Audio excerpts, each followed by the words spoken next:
Après les polémiques, la musique a repris ses droits. Très critiquée par une certaine partie de la classe politique après des propos plutôt virulents contre Emmanuel Macron, la chanteuse est remontée sur scène pour la première fois ce mercredi.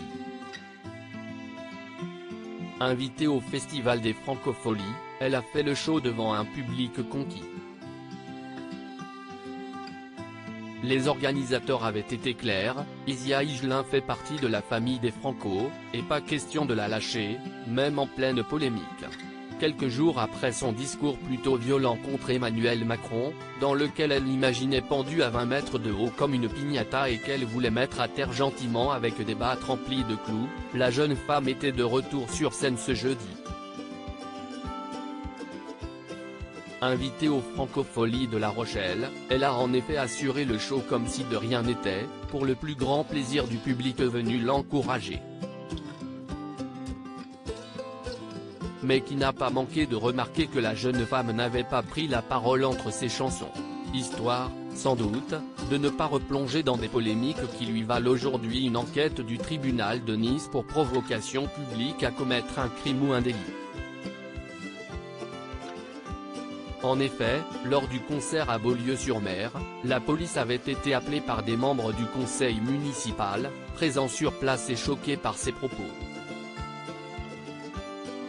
Arrivées rapidement, les forces de l'ordre n'avaient pu voir la chanteuse, discrètement exfiltrée et rentrer dans son tourbus, où il n'avait pas l'autorisation d'entrer.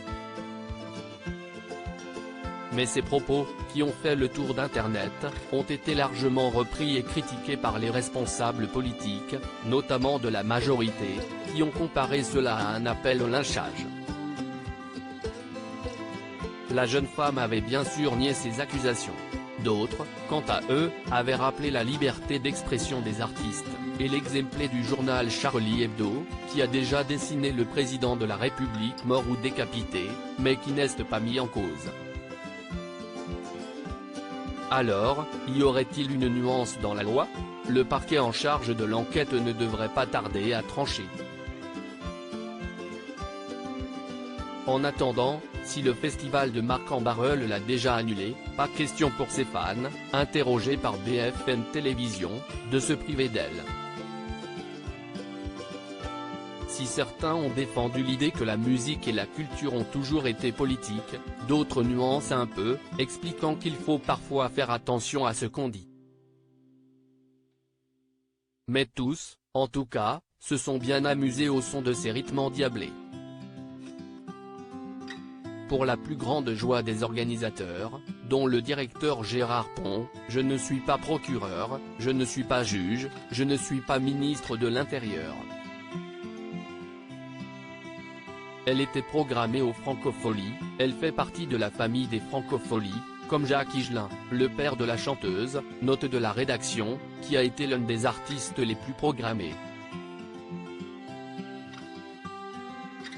Elle est née ici et quand une artiste est dans la tourmente, quand elle fait partie d'une famille, on ne la lâche pas, a-t-il défendu.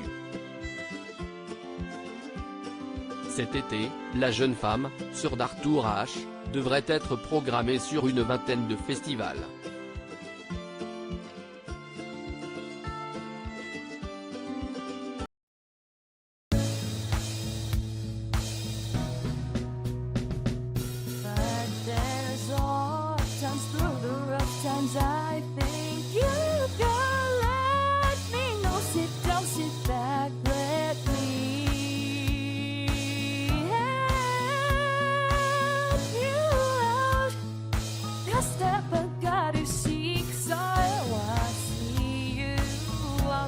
On your own, but